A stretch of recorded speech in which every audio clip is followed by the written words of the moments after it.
We interrupt our program to bring you this important message.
Good evening, ladies and gentlemen. Welcome to San Francisco Preview Night.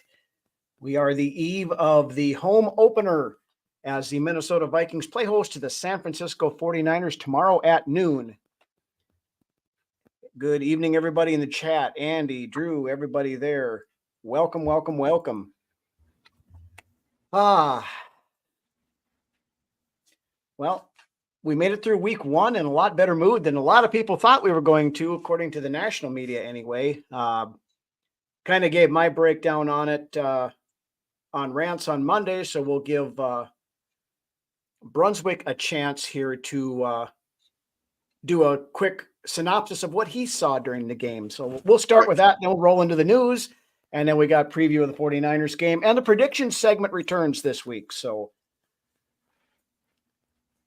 with that, what did you think about that New York Giants game there, Brunswick?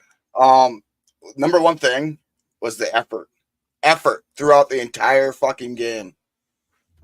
Especially, and it couldn't be emphasized more on that fourth down run by none other than the newest member of the Vikings, Aaron Jones. That fourth down run was huge, man. Just to push the pile and pick up that first down. Big time moment, showed up. Got us that first down, and we kept rolling. People are talking about how we beat a bad team. As what it looked like on Sunday, we did beat a bad team. But you know what? We also played really, really well. Talking to a ghost right now. Hold on, my lighting is screwed up here. Hold on. All right. So white. Anyways, yeah, I love the effort I seen Sunday. At Bomb Counter number one. Yeah, you're going to have a few more at least sprinkled into the episode. Jefferson, showed up when he needed to, made some big plays. Yeah, me too. Absolutely looking forward to seeing that. I'm looking forward to watching Aaron Jones for the rest of the season. Hopefully he can stay healthy and build off of what we started last Sunday as well in that rushing attack, which showed up big time last week. Sam Darnold showed up big time. Started out the game 12 for 12. The one pick that he did throw was caused by, somebody hitting him in the arm as he threw the ball. But Darnold put on a masterclass against a very, good front seven in the Giants. The back end over there in New York's a little bit questionable, but that front seven's one of the better front sevens in the league, I believe, as far as defensive line goes. So we went into New York MetLife, and we won a game that we were supposed to win, which is something that we don't always do as Vikings. And we went out and we won the first game of the season with a bang, 28-6. Our defense was solid. Van Ginkel, man, is quickly becoming one of my favorite players on this defense right now. All over the place on Sunday. And then to basically seal the game with that interception, pick six, 1.6 seconds to the end zone on that pick. Great stuff. I loved what I seen out of our purple and gold on Sunday this last week. Definitely. Again, and you see the national people, it was just against the Giants. They're going to get their asses handed to them this week. So we'll talk about that here in a bit and see what, it's sunny here, no turnovers, we can win. Yeah, that's a very good point. We will be a big time for sure. Yeah, Sam Darnold revenge game versus the Niners.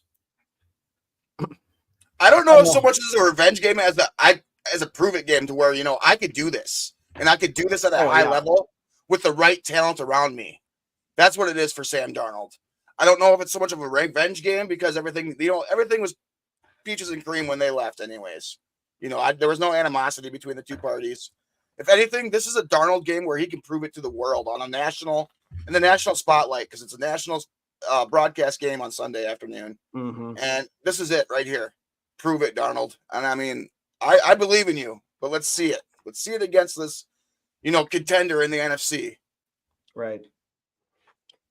Yeah, I mean, everybody's, pretty much penciled San Francisco and to be fighting again, for the chance to go to the Super Bowl again. But before we roll into the preview for tonight, a couple things I just want to talk about here. For those of you that watched Thursday Night Football, Tua Tagovailoa, another concussion. Fourth in 2 years. Yeah, we sat there. I was watching that thing, and when I saw him running for that thing, and when he started to go head first, the first thing I thought in my mind is this guy's going to get his bell rung again. And sure enough, there's a lot of people talking about this right now. There really is. And I mean, at a point, and he did this, he seized again, his hands seized up. Yep. And it's scary. And you have a lot of these guys that are out of the league now voicing their opinions. In all reality, it is Tua's decision to make. But there's a lot of people that are concerned, and rightfully so. Yeah. I mean, like you said, 4 serious concussions in 2 years, and one within a span of 4 days of one another. Yeah. That's a tough call. I mean, puts him everything in a tight spot. He just signed that big contract here in the off season, but yeah, what do you do on that? I mean, and then you see these cases, in recent memory of these guys like Seau and all that, the saddest end of the stick, and then you see these guys like what happened to Antonio Brown, it's all speculative, and Chandler Jones, people are saying it's kind of the same thing, Yeah. you hate to see that. You hate to see that the mental health of somebody deteriorate because of because of the game. Well, I mean, you talk, Brett Favre right now, he's talking about there's mornings he wakes up and he has trouble remembering what his own damn name is. Yeah. Yep. This CTE and concussion stuff, I mean, it's a serious thing, but, again, it's a violent sport. That going in. That's it. That's just it. So, I guess right now the important thing is Tua getting healthy again, and then they make a decision. And it might. I would not be surprised if in the future. I'm not saying it's going to be this year, next year, or whatsoever. But if the NFL puts some sort of thing on it, where if you get X amount of concussions in a certain amount of time, that they will force you to retire or whatever it might be. Yeah, then I don't think they're going to do that unless they're forced to. But I saw somebody come out and submit the minute. On Twitter X the next day there, and saying the NFL must mandate those big squishy cap thingies that they use in training camp. The way Tua got hit, that thing wouldn't have done any good because he didn't get hit in the head. That was on Tua. Oh, it absolutely was. If he'd have slid feet first, he'd have been fine. But no, he tried to lower going in, and he got hit in the chest. The defender did nothing wrong. No, it was Hamlin. Ironically, DeMar. Yeah. So I mean, Tua led with the crown of his helmet, and he got knocked the fuck out. But the thing of it was, his head didn't even hit anything. Well, anymore, you see this because he got look. If you look at it close, Hamlin got him in the shoulder pads, like right in the chest. Yeah. The only thing his head might have done was hit the turf when he went down. But I don't know. What happens when he gets the next one? Exactly.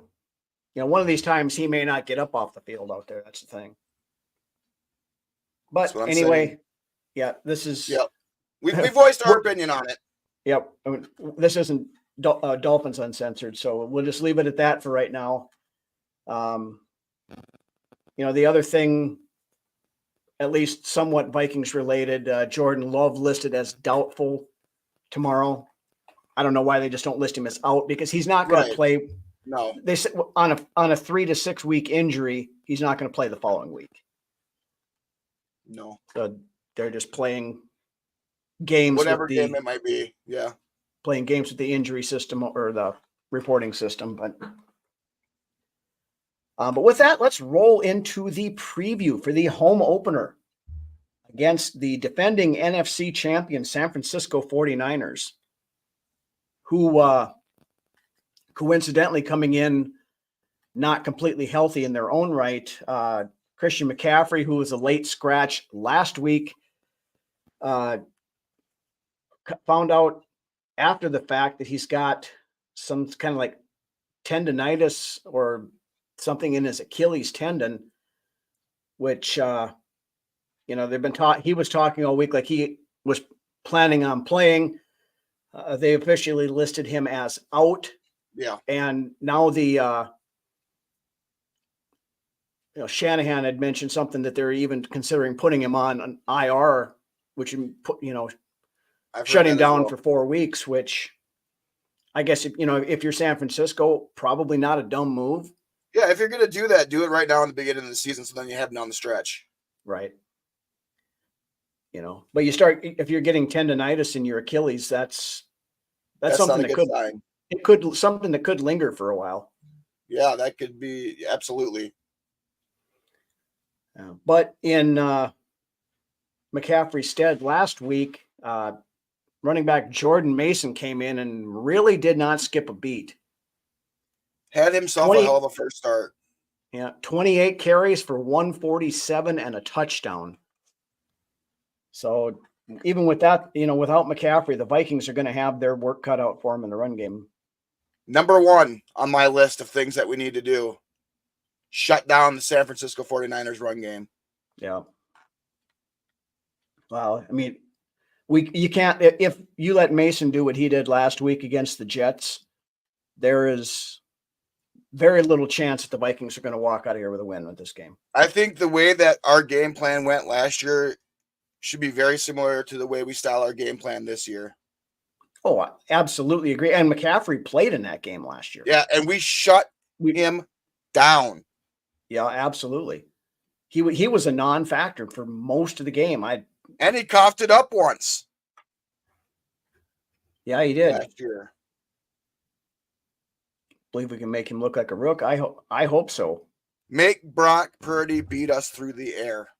We saw last year, and it worked. He threw 2 interceptions against a much less talented defense, I should say. Wasn't it 3 interceptions? No, he had the 2 picks, and then the McCaffrey had the 1 cough up. Oh yeah, you're right. Yeah, and the Vikings defense got to him, and they flustered all day last year. And as you mentioned, at least through 1 week, this defense is better than last year's defense, especially at rushing the passer. And much more technically sound, I see, on what I've seen last week. Much more technically sound in their decision-making, and that veteran cornerback group is making a difference. Mm-hmm. Now, there's a couple other, that 49ers defense is, we've talked about that for years on this show, that one of the most stout defenses in the NFL. Now, they're not at 100% either. Safety Tanaloa Hufanga, Gesundheit, is listed as doubtful, so he probably is not going to play. Linebacker D. Winters also questionable. But cornerback better be on their game if they can make a difference. Penalties have to be low. Yeah, that's the thing. We cannot beat ourselves this week. I think we played a technically sound game last week on the back end. I don't think we had any penalties against any of our defenders last week. Now, there was I forget how many I don't think penalties we the had any Vikings PI calls against us. No PI calls. No, we didn't have any PI calls, I don't think, but the team as a whole, I think, had 7 or 8 penalties. So Byron Murphy had himself a good week last week as well, I should say. yeah. I was impressed by the way Murph played last week. Yeah, Shaq Griffin. He was the one that was a little bit. He was the weaker link. But he hasn't played since the beginning of training camp. So right. Maybe shaking off a little bit of that rust. Good evening, Sarah. The Niners fans arrogant as hell.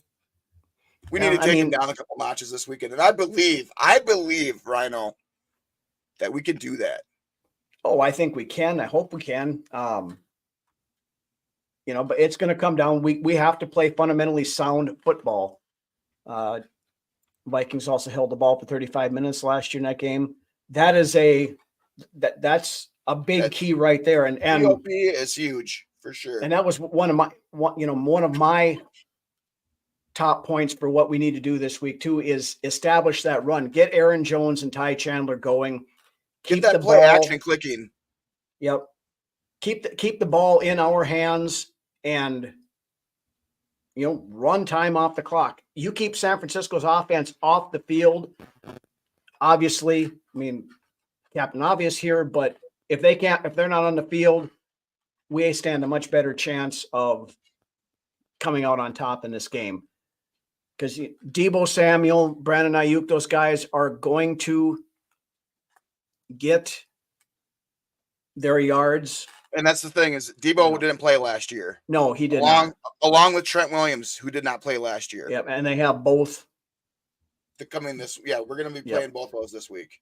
Yep. Now, is Trent Williams going to be able to hold up against that pass rush? He's still, he's getting up there in age, but he's still one of the better. You're right. Offensive tackles in the National Football League. So, if we could get after Purdy like we did last year when we played San Francisco, we're going to walk out of U.S. Bank Stadium with the win. Oh, absolutely. And that's going to be the thing. If we can make Brock Purdy look like Mr. Irrelevant, like we did last year, Purdy look like Daniel Jones. Yeah. And I know we can do it because we did it last year. I believe. Yeah, it's it's going to be up to the defense. Harrison Smith is questionable this week with a Harrison Smith injury. is playing. He's going to play. But they may have him on a little bit more of a pitch count than his normal 95%. When you got a deep safety room, rotate those guys in there. No quarterback can ever look like Daniel Jones. Well, you're not wrong, Drew. I would like to see us make Purdy look like Daniel Jones. Either one of us could go out there and look as good as Daniel Jones did last week, but yeah, that's the key for the defensive side of things. You got to stop that run and make Brock Purdy look mortal, basically. Make Brock Purdy try to win the game for the Niners. Yep. In the face of pressure and that blitz and those disguised blitzes and the disguised coverages, just make that guy's life miserable on Sunday. And that's the thing. You get in his face, knock him down. Even if you don't get there for the sack, knock him down, get him off his feet. 5 sacks tomorrow, Swede. That would get us to 10 on the season. And through 2 games, that is fucking huge. Yeah, that would be. I would love to see another 5 sacks. I'll take 2 or 3 even, but 5 would be great. I'll sign up for that. Patrick Jones the second, Rhino. We were just talking about him. Yeah. How he was just getting to where he couldn't quite get home. Last week, the dude got home for 2. Yeah. And then, Dallas Turner got his first of his career. Van Ginkel, that dude, like I said, was all over the freaking place last week. And he was listed on the injury report this week with his ankle thing, which was the injury he had during training camp. I think it was just probably a little bit sore. Purple and gold, complimentary last week. Absolutely. Yeah. I love the hot take by Drew. Block punt. or an attempted a punt fake, a fake punt. Yeah. That'd be great. I mean, hopefully it doesn't come down to needing it, but No, but something like that, I can catching see them off KLC guard. calling it. Yep. Punch first, set the tone. Absolutely, Sarah. You get off to a hot start and make San Francisco play from behind. That, for as good as San Francisco is, and, for as good of a coach as Shanahan is, if they have to play from behind, they're not, and they can't set the tone, they're not as good of a team as they are otherwise. Honestly, this defense of ours is just warming up, I believe. I mean, they just turned the engine over, and we're just warming up. And it's going to be – I have wonderful things in my intuition telling me that we're going to see great things from this defense this year. Yeah. Well, and that's the thing. Flores' defenses historically have started a little slow. Yep. So if last week against the Giants was starting slow, then there's good things on the horizon for this defense. And I look for it sooner than later, just because of the continuity. Coming in with the same system from last year, having some of the guys on this defense that know what Flores expects, and then also having the right pieces. Having the right pieces that Flores wants on his defense. People just expect to get his plug and play guys into positions like in Madden and that everything's going to turn out just fine. No, I mean, getting the right pieces for this 3-4, multiple defensive looks is huge to this defense. And Flores he's almost got it all right now. Yeah. Well, and that was the thing, last year, he still had a bunch of Donatel guys in there, which he made it work as best he could to fit all that into the system. But now this year, he's got the type of guys he wants in there that he can truly get into his lab and do his mad scientist stuff and create.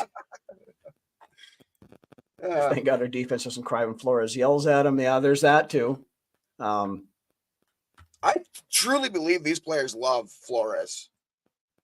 Yeah, I haven't heard a bad word. I mean, granted, you're not from somebody on the team. You're not going to hear a bad word. I'm so sorry, Tua, that Flores was too critical of you when maybe that's exactly what you needed. Yeah. I don't know. Some people handle it differently, but that's what a coach does. You got to be critical. You got to be honest with these players. If they're not playing good, call a spade a spade. Sprinkles are for winners. Right.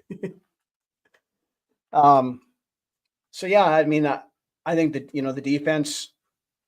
I'm not concerned about our defense really. The only I'm curious to see how they do against the run game. Just to because that offensive line of San Francisco is no joke. If they can open up holes.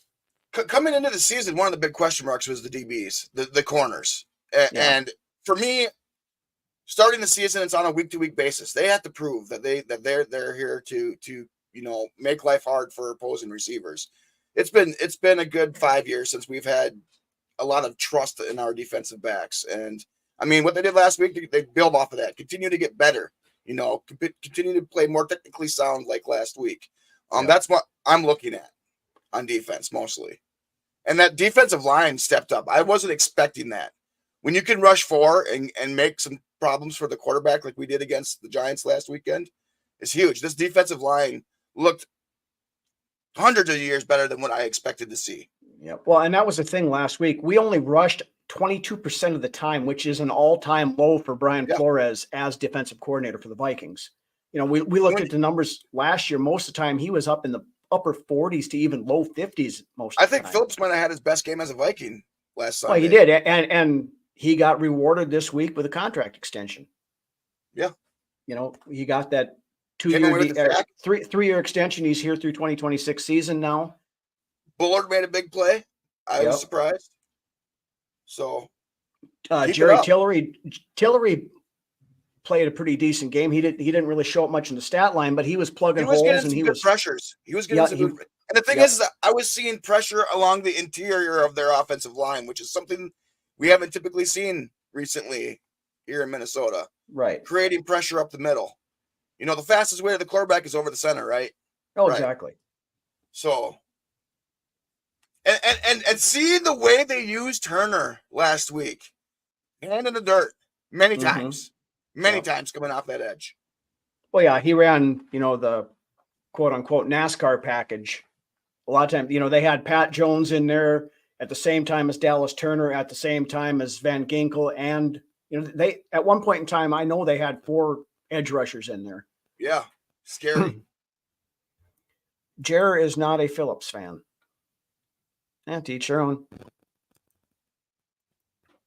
Miami fans are mad they lost Van Ginkel and Wilkins so they could pay Tua. I mean, that's understandable. Man, I thank Miami for sending letting Van Ginkel come over here to Minnesota. Like I said, quickly becoming one of my favorite players on that defense right now. And if he continues to play like he did last week, I mean, that dude was all over the field. The dude is a country boy. He's the dude that grew up on a farm doing country work down in Iowa, man. Yeah. I love it. Midwest farm kid. Yeah. And he was actually a Vikings fan growing up. So, yep. I love it. Yeah. Gonna be a fan favorite. Favorite. I absolutely. And that's the first thing I saw on, Miami message boards and stuff when we signed him. They were mad that he was gone. They, were really upset that because the fans love him, and you're going to see that here as well. So, but let's switch over to the offensive side of things. We got a little more nicked up on that side. Jordan Addison out this week with the ankle, to not any huge surprise. Trisha Jackson active this week, you think? I hope so. I think he would. I think he probably will be. Jalen Naylor is going to pull up and be the wide receiver 2 this week. Not having Jordan Addison is going to hurt a little bit, but look back last year, we did not have Justin Jefferson when we beat San Francisco. The one would believe that not having Jordan Addison might be a detriment to the team, but San Francisco better hope they don't overlook Jalen Naylor. Oh, absolutely. And Tristan Jackson. This wide receiver room here in Minnesota, what went from being thought thin to start the offseason this year, has becoming pretty deep, pretty quick. Yeah. No, and Naylor got a touchdown last week. That play that they had last week was a great play, and that'll bring me to the next designed play. Yes, that'll bring me to the next point here. But yeah, they used Justin Jefferson underneath, and everybody bid on that, and they just hit Naylor over the top for the touchdown. Yeah, I mean, nobody there. That was my next point I wanted to go to here is the coaching. I thought last week was one of the better coached games and play calling games that Kevin O'Connell's had in the 3 seasons he's been here. Pedal to the floor. Yeah, and the first time we won by, more than 17 points in the last since 2019. 19, yeah, 5 years ago. Pedal to the floor, and you got players saying that on the sidelines now. Oh yeah, this offense ain't gonna be nothing to fuck with, man. Coming around this, that's the word going through TCO. Pedal to the floor. Don't let up. Keep going. Oh, good, Doc. We're still rolling. You didn't miss the meat and potatoes. We're still in the middle of that. So, and that's the thing. It's, and I don't want to get really too much into this kind of a side topic, but I saw, somebody made this comment afterwards, about Kevin O'Connell opening up the playbook and stuff. Was there something to him not being able to do everything that he had in the book just because it was stuff that Kirk couldn't do? We're going to find out, Rhino. Time will tell. But that bubble screen fake kind of to Jefferson and getting Naylor open like that, that's genius. That's genius. Yeah. And that's the thing, if there was another level, the red zone. Continue. If there's another level to that Kevin O'Connell playbook, which I think there probably is, and now having Darnold and going on in the future, having McCarthy with it, he's able to bring some of that stuff out that he just. The future's friggin' bright. Yeah, I mean Kevin O'Connell is already in circles around the league as being quietly talked about as one of the better offensive minds in this league. Dare I say it, Rhino? But we might have a Alex Smith like Patrick Mahomes ascension next year, as far as the roster talent goes for McCarthy coming in. Well, very and that's much the like thing. Kansas City. We're sitting at $70 million in cap space next year, so we can fill some of these holes that we have, to make it life easier when he does. Someone like Aaron Jones hated him in green, but he'll open up many plays. I think that maybe is some of it, Drew. Yeah, that's a great point. That's Drew. absolutely a that great is a point huge, there. Great point. I love that. Yeah. Yep. He, he has we some balls. We all know that Kirk, having the options in front of him 90% of the time was going to take the safe throw.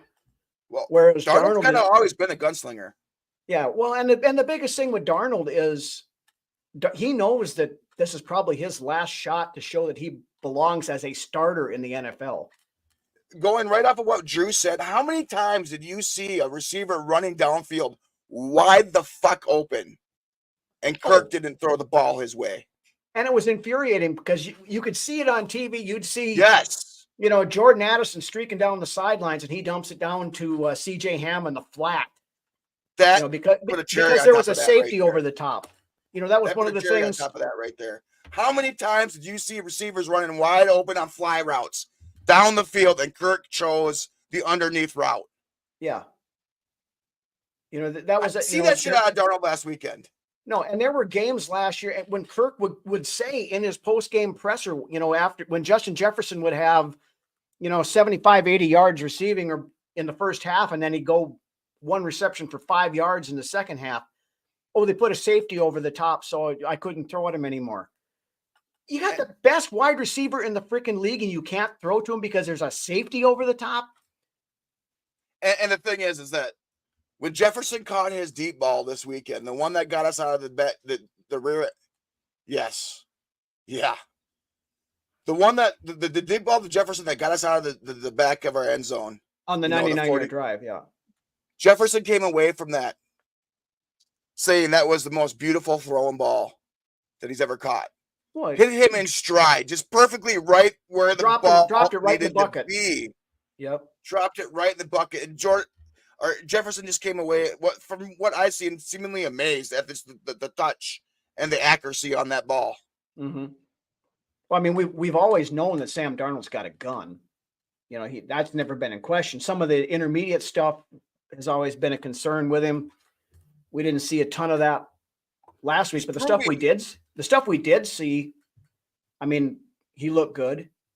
Again, and the thing is this could be huge this week because Sam Darnold is known to have big games and then follow them up with complete stinkers. Yep. And that's the thing. Not trying to rain on Sam Darnold's parade. I loved what I seen out of Darnold. Clinical last week and precision, just tore up that defense. Yeah. And the thing with Darnold is it's never been a question of the arm talent. It's always been a question of getting the most out of the talent that he has around him. And a lot of the times there wasn't a lot of talent around him. In Minnesota, that's there's the thing. Plenty of talent around. And Darnold, that's just it. Him breaking that mold and getting the ball to the talent that is here, which is great here in Minnesota. Yeah, Robbie Anderson, Robbie Chosen. Yeah, that's the thing. And I mean, he did have and not idiot schematicals like from Adam Gase, Matt Rule. Come on, seriously. Yeah, couple of the worst head coaches in recent memory in the NFL. I think that last year, sitting as the backup to Purdy under Shanahan, I think helped out Darnold quite a bit. And now moving him into this, a similar style offense under Kevin O'Connell, I think he's going to, we've talked about this how much since we signed Sam Darnold. If he's ever going to succeed anywhere, it's going to be here. They talked about at the draft time, where Minnesota was the best landing spot, or at least one of the best landing spots for any one of these rookie quarterbacks that was coming in. It was also the best landing spot for Sam Darnold. Yeah. And going with Sarah's point here on the side with JJ McCarthy, channel some of that confidence. By all means, it seems like McCarthy is the biggest fan of Darnold right now. He right after the game, posting a video to Instagram, about Sam Darnold, getting that money, fucking making plays. Yeah, McCarthy is going to be cheering Darnold along the whole way, and I believe it's going to be a good relationship between the two. Yeah, I agree with that as well. We'll talk about Chicago here in a little bit when we get to predictions, but Danny Dimes is seeing ghosts instead of Darnold. Yeah, that was the thing with the defense. They got into Daniel Jones's head by about midway through the first quarter. And you saw it on his throws. He was throwing high to wide open guys. He was playing his best Donovan McNabb imitation and throwing them in the dirt. And we were containing. We played contain very well on Daniel Jones. Yeah. Yeah, good point by Norsefius. We talked about that a little bit ago. Purdy hasn't seen the horses we got on D. The horses we had last year ran him over. It's it, yeah. And that's not us being overconfident in what we plan on happening. That's just the facts. Yeah. We upgraded at the edge. We absolutely, is this going to be a cakewalk game tomorrow? Absolutely not. Right. Nothing would make me happier. I would be the giddiest fucker ever to walk away from that game with a big time win, about 10 points, 10-point win. A 2-score win against San Francisco. I would be giddy. I would be so giddy if that happens. I'll be happy with the 1-point win. I mean, I don't. But just that confidence. You know how much confidence a 10-point win over the Niners will bring to this, the fan base, to the team. That's huge this early right now. I've been pumping my chest, man. Well, and that was you start seeing a lot of these national pundits and all these guys, a couple people are, San Francisco's going to come in here and just boat race the Vikings. Stephen A. Smith, he talked about Sam Darnold last week, and this week he's going to suck. He compared Sam Darnold to a virus. Yeah. Yeah. So and nothing would make, on top of, walking in to this U.S. Bank tomorrow and coming out with a win, nothing would make me happier than to see Stephen A. Smith have to eat a little humble pie because of that too. Because that was a horrible fucking take on him and showed absolutely zero respect for Sam Darnold. This game is going to be much more competitive than that 6.5-point spread lets you want to believe. Yeah, absolutely it is. And I think it's very easily can be a 1-score game either way. Drew says our buddy Ted called for a double-digit victory. I would love to slap San Francisco right in the face. Oh, yeah. Yeah. Work with 49er fans below. Win makes Monday much more fun. It absolutely would be. Another great point here by Drew's bringing the great points left and right here tonight. In the past, the Vikings have been known to let teams creep back into games. It didn't happen in week 1. No, it didn't. And that, clamped down. There was a moment in my mind, about midway through the third quarter when we're sitting there up 28-6 or whatever. The worst drive of the offense in that third quarter. Yeah, we all know what it was. The timeouts. You had to take 2 timeouts on that drive. Yep. That was a shaky drive. Yeah. And then you had that drive where the Giants offense was finally starting to move the ball and they got down deep there. And then he ended up throwing the interception to Harrison Smith in the end zone. Yep. Who the hell gets a concussion in a golf cart? Flores isn't soft, so the defense isn't soft. Absolutely, Sarah. I think. Hey, man, and I love the enthusiasm out of Flores on the sideline this weekend, is bumping that team up. Well, and another thing that I think we've overlooked a little bit in that Giants game, you could tell that when the Giants gave up, they just mailed it in the rest of the way. And Kevin O'Connell mentioned this in his post-game press conference or the locker rooms. He's talking about how the team was more prepared, better conditioned, all this stuff to outlast in that game. And that's one thing, we saw in the first 2 years with Kevin O'Connell. Getting gassed. Yeah. Judd Zulgad mentioned this the other day on Purple Daily. The first couple of years of training camps under Kevin O'Connell were like Club Med. They were pretty laid back and not, and it showed in those games that they, you start getting toward the end of games and the team started. The defense was gassed. Yeah, they'd start losing focus and they'd let teams back into Drew's point a minute ago. And at least through 1 week, we have not seen that this year. But this year was a lot more strenuous training camp. They put a little bit more effort into it. I don't think you're going to see Flores call much prevent defense just because we're ahead. No. Absolutely not. We sucked the will out of them. Absolutely, we did. Who was it? And somebody said that they felt sorry. Yeah, Jonathan Grenard brought it up. He said they almost felt bad for the Giants because they were whooping their ass a little bit. I love that. I love that. That's what I want to hear. But take away their will to win. Yep. We've been talking about that for the last 3 years. It's you put your foot on the gas, keep the pedal down. That's been something that we've been echoing for years. Yes, here at Vikings Uncensored. Boot to throat and don't take it off until the clock reads all zeros after the fourth quarter. It's not a gentleman's game. No. Send them home crying to their daddies. Yeah. No, you want to crush their will and you want them to say, by the third quarter or somewhere, or at least the start of the fourth quarter, let's just get the hell out of here and go home. And it all starts this weekend. This is our week to put the league on notice. Yep. Yeah. This is a perfect opportunity to tell the league and, all the betting lines and all this stuff that your 6.5 wins this season is bullshit. The Vikings are not going to be a pushover, and they're not going to just go quietly into the night and have a top 5 draft pick next year. Yep. And if we can come out, this is when you put the league on notice. Yep. If we can come out with a similar game plan to what we did to the Giants, like Sarah mentioned earlier, strike first, get out early, keep that foot on the gas, let Flores pin effort.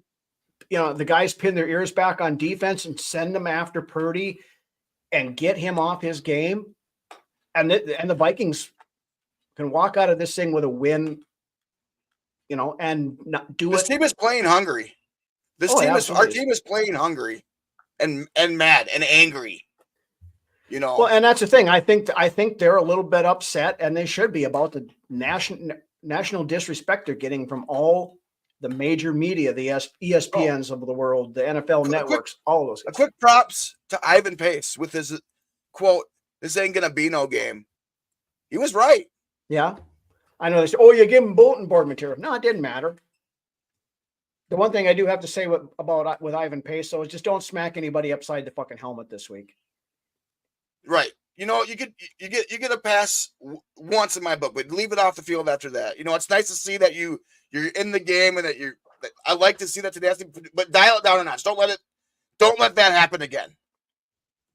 And Flores took him to the side and talked to him about that as well. Oh, Flores ripped his ass on the sidelines there.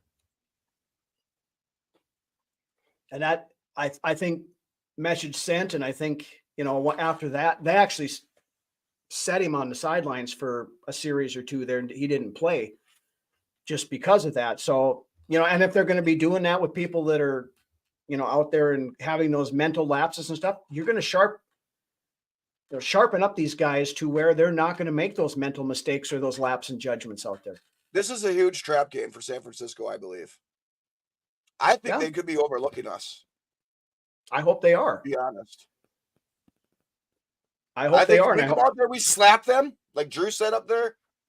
Get that 10-0 lead again, or even get out to a touchdown lead. Go out there and slap them. Mm-hmm. Let them know that we're here to fucking play all day. Yep. I think that they're coming in thinking that they can just walk all over us. I think they're pumping their chest a little bit too early. Yeah, I mean they're good and they know they're good. They are good. They've been to the NFC Championship game at least the last 2 years in a row. And they're always there. They're, as long as they've got that defense and they've got Kyle Shanahan at head coach, they've got a chance, and they're going to be one of the better teams in the league. But nobody gave us a chance against San Francisco last year either. That's just it. Exactly. And we went in and we're a better team, in my opinion, this year. Yep. And to Drew's point that he made in the chat prior to us coming live here, San Francisco has not won in Minnesota in 32 years. Great point. Yeah, 32 years. 1992 was the last year San Francisco came into Minnesota and won. Yeah. Let's keep it that way. Yeah, let's make it 33 years. Right. You know, I think the Vikings can easily come in here and, you know, if they take care of business, they play smart, fundamentally sound football. I mean, I know that's cliche, but if they do that, they can win this game. And it's not outrageous to say that they can win this game, no matter what the Stephen A. Smiths and everybody else of the world says.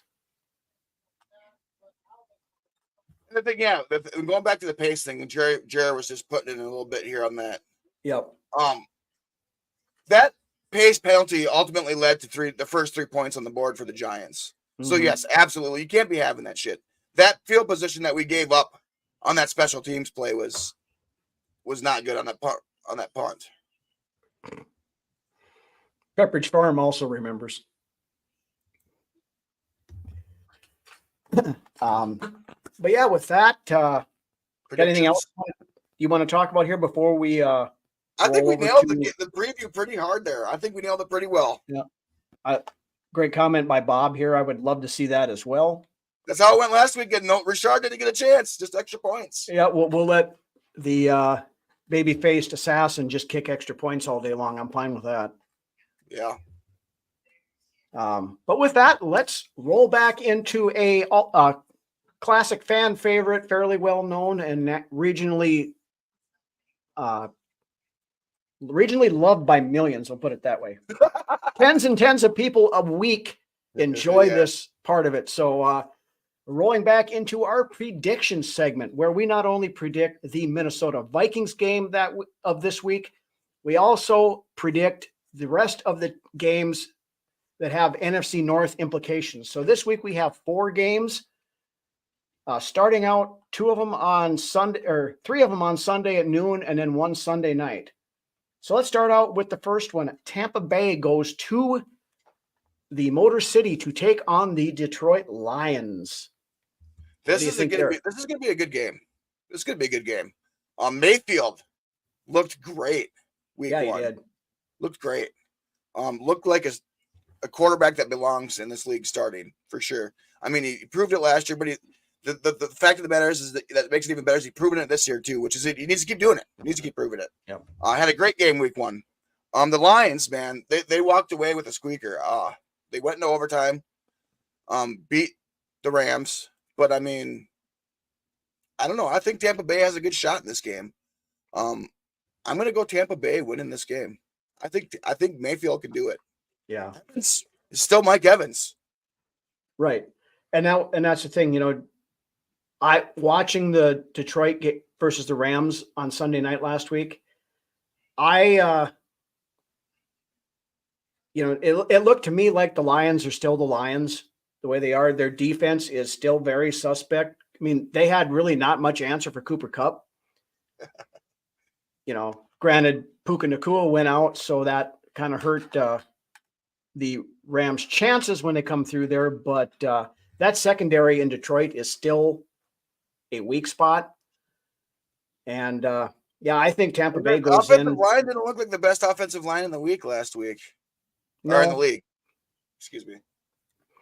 They didn't. I mean, you know, that's 1 week. I'm still envious of their offensive line. I am too. I mean, they've proven it in the past that they're a good offensive unit, but they didn't play like it last week. Yeah. Yeah. Rams shut the Lions offense down in the second half. Yeah, they did. They Drew needs Zubas into Prizeville. I think we all had Zubas, at least those of us who were alive back in the 80s or old enough, whatever, we all had Zubas of some sort at one point. Great to Roundhouse kick some money in those bad boys. Oh, yeah. But anyway, yes, I believe Tampa Bay goes in and wins this game also. Yeah, I think Tampa Bay has the talent, and I think they're kind of in the same seat as us. A lot of people are counting Tampa Bay out. Yeah. So All right, next game. This one could be very interesting. The Indianapolis Colts going to Lambeau Field to take on the most likely Jordan Love-less Green Bay Packers. Malik Willis isn't beating anybody. No. No, Indy looked great last week. Richardson made some of those plays that you and I always envisioned him possibly making here in Minnesota. Richardson looks, barring the staying healthy, could be a great quarterback. You know, and that shot he took, 60 yards in the air, just a dart. And I mean, Malik Willis, it's not going to be good for him. And I look for Indy to beat Green Bay. And I look for it to be a big win. I look for it to be a huge win for Indy. Yeah, I don't think. Score-wise. I mean, Malik Willis kind of a thing that here again, if he's going to succeeding with LaFleur, probably. Malik Willis could not throw a football on target through a wet paper bag. So yeah, he couldn't hit the broadside of a barn if he was standing in the barn. But right, I have no faith in Malik Willis at all. None. He looked awful in the time he played in Tennessee. And the thing he is, should not be quarterback in this league. He has athleticism to be something somewhere possibly, but not a quarterback. Yeah, he's basically UFL level quarterback, in my opinion. Just seeing, sorry, Tyler Fornes, we know you're a Malik Willis fan, but I was impressed with the Colts last week. Yes. Like you said too, Anthony Richardson. Doing the things that, and not just focusing in on one receiver, really, really getting the ball to a plethora of options. Yeah. I look for him to have another big game. Jair Alexander looked cooked last week, which he had a warms my heart to see that. Yeah, I can't stand the guy. I can't stand that arrogant son of a bitch. He had an interception last week, but yeah, I can't stand the guy. There was a couple of plays though where he looked pretty toasty. We'll put it that way. I think that Indy goes in here and they're going to shut down Green Bay's offense. Green Bay is going to sit there and sputter and struggle to put anything together, and the Colts win this one fairly easily. Yep. All right. Then Sunday night football. The Chicago Bears travel to Houston to take on the Texans. Should we say it? The Vikings might be at number 1 before the end of Sunday night. So it's entirely possible. The Bears aren't beating the Texans. I don't believe that defense in Chicago seems to be for real, but that Texans team is a hell of a team with a lot of talent on it. And it's got a good guy calling the shots at quarterback and a hell of a coach. Yeah. I love me some DeMeco Ryans. Yep. Well, yeah, to Jared's point, our old buddy Stephon Diggs, he had 3 touchdowns last week? Yeah. And then you've still got, I mean, that wide receiver room is no joke in there. That Joe Mixon had a hell of a game. He did. They're a complete team, and I had made in our predictions last week, I picked Miami going to all the way to the Super Bowl, especially now with Tua going out. Of course, that looks like it's out the window. I think that puts Houston as the biggest threat to Kansas City in the AFC. Yeah. Yeah. I think Caleb Williams is going to have he's going to be busy on Thursday. On Sunday night. And that was they unfortunately had to postpone Caleb Williams' gold jacket ceremony for at least a week. Well, he didn't have over 100 yards fucking throwing last weekend. No, he had 24 completions for 94 yards. Took a 20-yard sack, ugliest sack I've seen in a long time. Yeah, he was playing like it was USC, and he was playing against some mid-level Pac-12 opposition. You can't hold on to the ball for longer than 5 seconds and expect to have a successful play. You're lucky to have a successful play with the ball after 5 seconds, maybe 30% of the time. Yeah. Well, running around. there was some Bears fan that was talking shit on Twitter, and I kind of got into it with him a little bit. I mean, I told him straight out, I said, I damn near had as much to do with the Bears winning that game as Caleb Williams did. Yeah. If it wasn't for that block punt that got returned, the pick six, they would have lost that game, and it wouldn't have been pretty. It would have been ugly as fuck. Yeah, and it didn't hurt that Mr. Mayonnaise and his coffee there looked god awful for ugliest Tennessee. Interception that we've seen in years. Oh God, that was terrible. Take the sack, man. I think Tennessee is going to be a bit of a dumpster fire this year. The way if 1 week is any indication, which of course you can't base the whole season off of 1 week, but they didn't look good at all. Can't have Will Levis deliver balls like that. No, but I mean they were up 17-0. Yeah, and lost 24-17. Yeah, yep. And the offense, the opposing offense didn't even score a touchdown. No. The only thing that Caleb Williams did, he threw a 2-point conversion. Yeah. Otherwise, Williams was not off to a good start. And then he gets that accolade of being the first rookie quarterback to win his first game since John Elway did it back. And that was where that Bears fan was talking shit about it. First time. He had nothing to do with it. No, Bears are losing. That's it. Yep.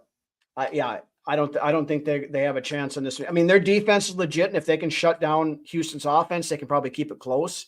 I think Rex Grossman would have played a better game last week than Caleb Williams did, and that's saying a lot. So, well, like I said, it was hard to have less of an impact than Caleb Williams. Caleb Williams wears assless chaps. He probably does. Does. I mean, he had pink fingernails again before the game, and it said number 18 and DeBears on it. So if that's what gets his juices flowing for the game, then whatever. Teach their own, but all right. So that rolls us to, of course, the big game of the weekend, noon Central Time tomorrow.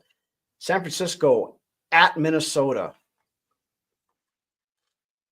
I believe in this team, and I believe that we can win this game. I'm going to go with us winning the game. I'm going to go safe here. I'd love to see us slap them around and blow them the fuck out, but I'm going to go safe here. I'm going to say 7. I feel like it's going to be a little bit low scoring. I'm going to go 17-13 Minnesota. Okay. I'm not going to give I don't know if I'm going to give a score, because I'm still not sure. I mean, it could be a 17-13. It could be 35-30, one of those things. But I think the Vikings, I'm going to go that they not only cover the -6.5 dog that they are, I think they're going to win by at least 6. So that would be great. So, something like just 24-18 or something like that. A couple of field goals, 26-20, something like that. Probably maybe somewhere around there. So Vikings win. I believe we can come away with a win this weekend. I believe more than a lot of people might believe. Yeah. So the Vikings very likely could be spread. Drew said it spreads at 5.5. I suppose with McCaffrey being ruled out, it dropped it down. So that's even better. So and that'll be the thing too. If we come away with a win, McCaffrey wasn't playing. That's why you won. No, look what Mason did last week. Don't give me that shit. Right. Yeah, is Mason McCaffrey? No, he's not. But yeah, he had a hell of a game last week. McCaffrey things last week. And he's a fucking load. He's a load. He's against a defense, in the Jets that's supposed to be pretty good. Yep. So, but yeah, I think we're across the board. We're in agreement this week, and if all goes according to plan, yes, the Minnesota Vikings will be sitting at 2-0 atop the NFC North. The Green Bay Packers will be sitting in the South. A lot to talk about right now. Oh, absolutely. The San Francisco win against San Francisco tomorrow, and Rhinos Rants will be a party on Monday night. So keep that in mind. we're going to be kind of back to our regular schedule going into the season here now. Rhinos Rants is going to be back every Monday night, 7 p.m. Now next week we are Saturday night once again for the main show, correct? Well, to be determined. Just keep an eye on the page. Okay. So Yep. we will have a show at the end of the week going anyway. To the game next week, so we'll see where we go there, and I know it might have to be a late night show. Yeah, we'll figure it out. And we'll let you guys know, but tentatively Saturday night. But beyond that, again, thank you guys for joining us in the chat. Great having you all here again as well. Shout out to the Filipino fan club, as always, watching across the pond and around the world. Anybody else that's out there that's, we've got people that have been watching from South America, Europe, things like that. Bosa says this week we could be harder because they're playing a better team. Yeah, well, if he thinks we're better than the Jets, it's a good way to not put bulletin board material up there. So, but yeah, I'm looking forward to the game tomorrow. I'm looking forward to a Vikings victory and the Vikings rolling on to 2-0.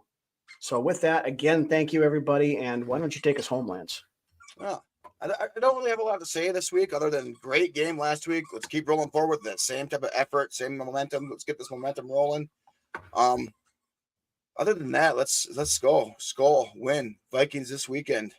We'll see you next week. Skol. Have a good night, everybody.